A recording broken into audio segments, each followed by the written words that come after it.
ICC विश्वकप T20 को आज छनौट प्रक्रिया भइरहेको छ र पहिलो चरणको खेलमा आज नेपाल र कुवेतको खेल भइरहेको छ भने जुन नेपालले दिएको 142 रनको जुन टार्गेट थियो र एकदमै हामीलाई पनि एकदम अन्यलमा भइरहेका थियौँ र कतै कुवेतले जित्छ कि भन्ने लागिरहेको थियो। तर अहिले आउँदा करिब कुवेतले 143 रनको टार्गेट पछ्याउँदाखेरि करिब 82 रनमा 9वटा विकेट गइसकेको छ भने 17.3 ओभरमा 82 रन दिएको छ र अब नेपालले चाहिँ 100% नै जित्छ, त्यसैले एकदमै खुसी लागिरहेको छ र आज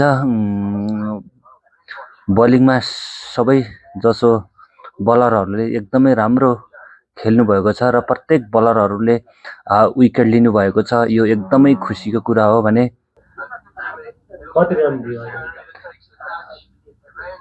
र नेपालले गेम जितिसकेको छ र नन्दन यादवले अन्तिम 18 ओभरमा विकेट लगिसकेपछि सम्पूर्ण विकेट गुमाउँदै कुवेतले गेम हारेको छ। नेपाली टोलीहरूलाई धेरै धेरै बधाई छ। भोलि पनि